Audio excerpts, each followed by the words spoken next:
안녕하십니까?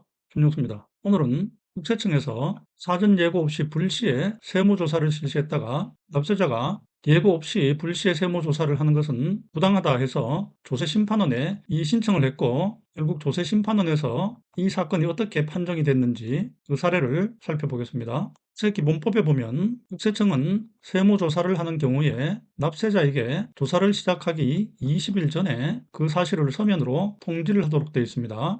그러나 사전 통지를 하지 않아도 되는 예외사항이 있는데요. 그 예외사항은 만약에 국세청이 사전 통지를 하게 되면 납세자가 증거인멸을 해서 세무조사의 목적을 달성할 수 없다고 인정되는 경우에는 사전 통지를 생략할 수 있다, 이렇게 되어 있습니다. 이번에 문제가 된 사례에서 국세청에서 왜 사전 통지 없이 불시에 조사했는지 주장한 이유를 살펴보면요. 국세청은 납세자가 다른 법인의 유상증자에 참여하는 주주였고, 주식의 시장 가치보다 훨씬 낮은 금액으로 증자에 참여하는 것을 확인했기 때문에 세금이 추징할 대상이 됐다고 판단을 했고요.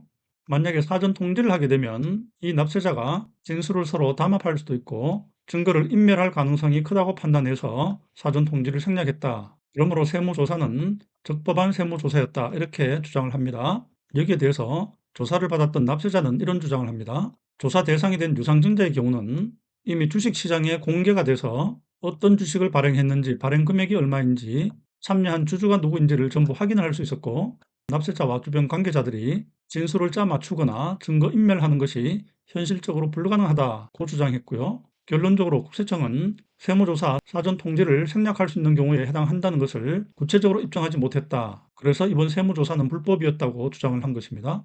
이처럼 국세청과 납세자의 주장이 대립되어 있었는데 최종적으로 조세심판원에서 어떤 결정을 했는지 보면요. 국세청이 증거인멸의 우려가 있어서 조사 목적을 달성할 수 없다고 인정되는 경우에 해당한다는 것을 적극적으로 입증하지 못했다고 판정했고요. 상장법인의 유상증자 거래는 증권시장에 공시가 되어 있기 때문에 이미 그 정보가 다 알려져 있다는 것입니다. 결국 세무조사에 앞서 사전 통지를 한다고 하더라도 증거를 인멸할 수 없는 상태였기 때문에 결국 국세청은 세무조사 절차상의 문제가 있기 때문에 국세청의 세무조사 결과를 잘못된 것으로 판정을 해서 추징된 세금을 전부 환급을 해주게 된 것입니다. 이번 사례를 통해서 알 수 있는 것은 국세청이 무리하게 불시에 세무조사를 하게 되면 납세자가 조세심판원을 통해서 추징이 된 세금을 다시 돌려받을 수 있는 방법이 있다는 사례가 되겠습니다.